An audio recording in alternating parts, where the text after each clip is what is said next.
Light and Tweek to start. Ooh!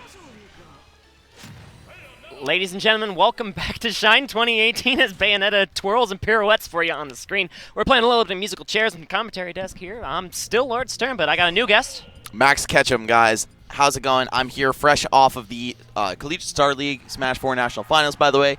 DeBuzz's team, Stony Brook University, clutched it out over University of California, Irvine by a 2-stock margin. Went down to the wire. That was crazy, but we'll talk about that later. We're going to cut right into some of these top 8 qualifiers. On the winner's side, it's going to be Tweek and Light. They're not quite playing yet, but I heard the game start, and I was like, uh-oh, are we off the races already? But, man, 2 players who have come so far since the beginning of Smash 4. Tweek, a Brawl Wi-Fi warrior. You probably never heard of him back in those days. I know I certainly didn't. He lives in my state. He played Yoshi in Brawl, yeah. actually. Yeah, I'm one of your kind. Character. And Light, non-existent until like late 2015, rose through the ranks of New England so quickly. He's definitely their hometown hero, ranked #1 in all, 7 states that comprise this region. Usurping Mars as of recently, but I mean, you could see how strongly New England pulls through for their players. Light being the only one left at this point. I believe Kool-Aid and Mars have both fallen already, so we're going to see him take on the world's second best player, Tweek, freshly ranked #2 on the PGR V5. These are 2 highly aggressive players that are going to go toe-to-toe here in this winner's quarterfinals match. I cannot wait to get it started. Light, very well known for his aggression, very well known for his edge guarding, very well known for just his wildness. This man presses buttons that it makes it look like he has plot armor. He says it right there. And look at that quick combo leading into the down smash at the start of Town and City. And Tweek, also a player who lives up to his name. This guy is just twitching all over the place, some of the most insane movement, also very aggressive, wants to just squeeze the life out of you every time he gets his hands on you. But it's been all about Light so far. Another fair drag down. This guy has tech chases for days off of that. Instead, just going to get blocked. Goes for a little bit of an ambitious neutral air. He's got Tweek in the air, though. Let's see what he can do. Nothing. Yeah, this is going to be Tweek's first real chance to get some damage in, and he's looking for you know exactly what. Look at him go! How deep can you go for that? If he has a jump, yeah, Light still alive here, but for how long? Is he going to tech that? Yes. Light, best techer in the game. How do you tech that? In which time? That is insane plays. Funny story. I started playing this stupid mini game with timers on, right? And everyone just picks Falcon and tries to spike each other, but it's actually a lot easier to tech during which time if you're ready for it. It gives you a bigger window. Oh, the window's larger. Okay. Yeah. So he was ready for it. Any Fox main has to be super ready for it. And look at how ready Light was to pull the trigger on that back air as soon as Tweek flinched. Saw that empty hop pressure in the corner, and Tweek's thinking, oh, he's looking for a grab. I'm not going to stay in shield. Tries to do fair. Nope. Just going to get picked right up by Light's back air. And that tech was just as incredible. Yes, and such a turnaround, too, by Tweek. Even though he lost the first stock, he was getting clobbered. Not the case anymore. Oh, the tech. It's going to grant him extended invincibility as well. Yo, this man has been studying. And using that very high Fox illusion and disadvantage to stay alive. There were so many opportunities for Tweek to take this stock, but now it's Light's chance to tack on a little bit of extra credit, putting pressure onto Tweek, but the classic down tilt up air. The day 1 Bayo combo. Yeah, that's going to work forever and ever in terms of percent and the game's longevity. You're never not going to be seeing that. Interesting tidbit, by the way. I was just speaking with Tweek before the beginning of the set, and he says, I typically suck against Light, so I'm kind of scared to fight him. And then he followed that up with, you know what character I'm not scared to go? Donkey Kong. Even though the matchup typically is very much in Fox's favor, this could be the pick we see if Light manages to take his Bayo out. Look at the reverse up smash. That was crazy, dude. The movement from Light on the ground is terrifying. How he angled that, and I mean, Larry could have gone for that, but Larry would never think to go for that. He'd play more fundamental. He'd go for classic up air pressure instead, but Light just loves that option, and he turns it around, seals the game. It's that plot armor, man. Plot armor. There's never been a bad moment in Light's life, as the saying goes. Shout out to Coney for coining that one, man. I feel like that's so descriptive. Now, Tweek actually staying Bayonetta. Maybe if he goes down 0-2, we'll see the Kong come out. But either way, this matchup slightly in Bayonetta's favor. It's come a long way from the beginning of the Bayonetta-included metagame, where it was really considered to be a weak matchup for Fox. But Light showing that with the right setups, man, you could just really combo Bayonetta, kill her very early, even interrupt her very reliable recovery with fair to footstool. But that quick 4-piece combo from Tweek to answer right back, putting Light in this corner pressure situation again, and that's where Fox cannot be in this matchup. The more time you spend off stage, the more time you spend taking damage or getting witch timed. I mean, you can recover as amazingly as Light has, of course, but how long do you have? Light doesn't even care. Dude, do you see the whiff punishes? Light looks like he was a born and bred Street Fighter player. You're going to try to throw out a safe poke? No, I'm right there with the burst option. But Tweek coming back to the vengeance, already evening up the stock count, and barely any extra credit in play. Down tilt into up tilt, the fast faller special here. You said Light is so good at whiff punishing, looks like he plays Street Fighter, but he picks Fox, which makes it look like he plays Street Fighter at like 5 times speed. Yeah, true. The perfect character to play for this play style, but here comes Tweek's perfect answer back potentially, but okay, just looking for the extra damage, and that added up in a jiffy. Fox is just so comboable for Bayonetta, a large part of why this matchup was considered so bad, but Light almost with a huge reversal. Gonna manage to hang on here. Wow, barely falls short of Tweek's foot on that back air, but he's got another one waiting for him, evening up the set. So close, right? They traded the first stocks, and then Tweek just pulled ahead, and he didn't even get the kill off of the really rewarding down tilt, up tilt combo he had started. He had to reset after that and still just managed to eat Light alive. Tweek's punish game is immaculate.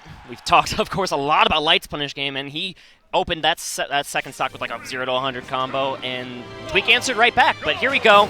Final Destination is going to take away any of those platform extensions for both players here. I feel like any set between two players like this, instant classic.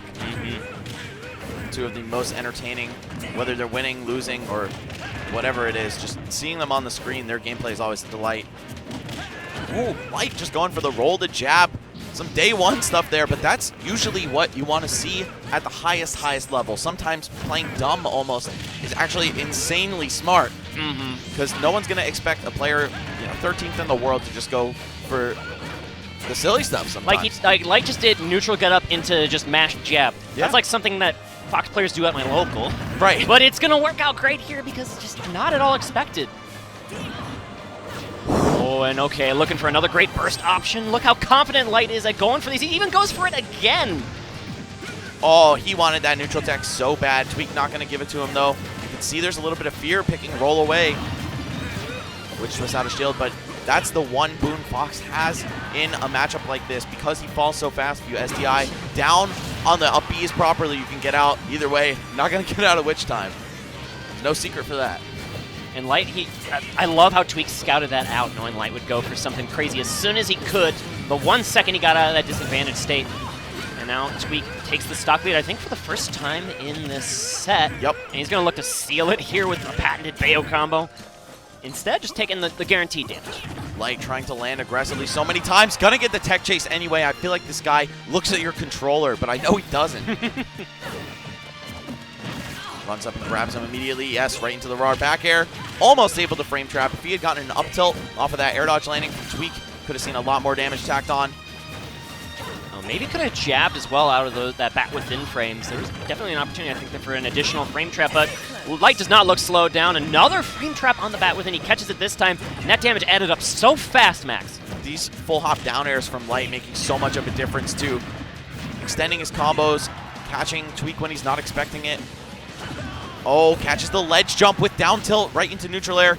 He's got this big edge guard situation, but Light gonna skate right on by. So much land drag. Going straight to the ledge, but Light-headed scouted, gets the down smash. Not quite enough to take the stock. Yeah, weak hit, unfortunately. That definitely would have been curtains for Tweek. Gonna throw that back air out. Just enough time for it to be safe. But now, both of these guys looking for a kill confirmed. Bayonetta has way more available to her right from the up tilt into up air. Brilliant spacing by Tweek set up that whole situation. He did not let Light corner him. He was able to buy all the time he could with that movement. We saw a lot of, I think it was a perfect pivot up tilt, actually, that set up that whole thing, right?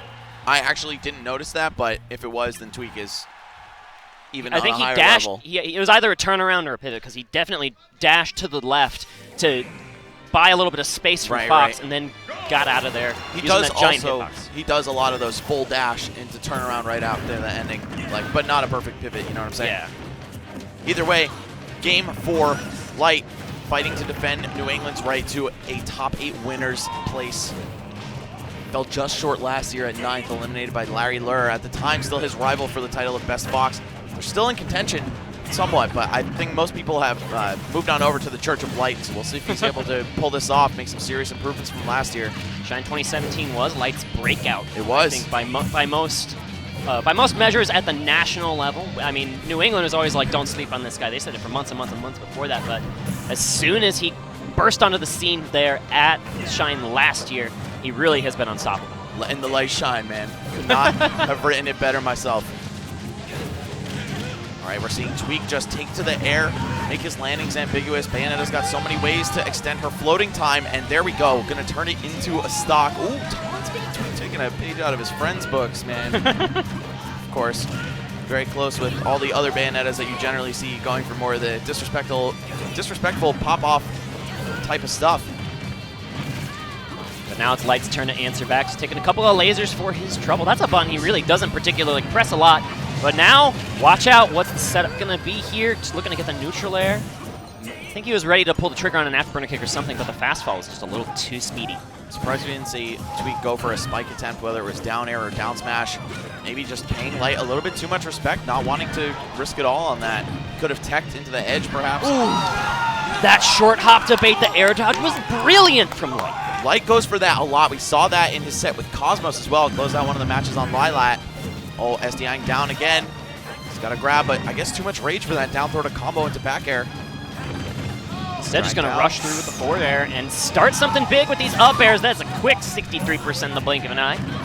All of a sudden, this is even. Oh, not anymore. That'll be the end of Light in the winner's bracket as Tweek advances 3-1.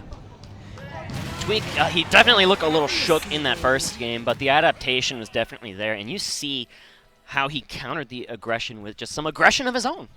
Yeah, fight fire with fire, right?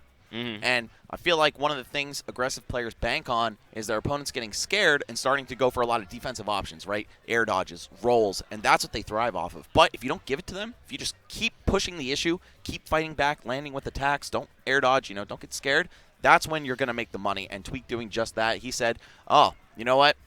I am just a Bayonetta version of you. Why don't I play to my matchup strengths, capitalize on every hit, just combo you to death, and keep pushing it. Keep pressing buttons on the way down, Tweek, and it worked.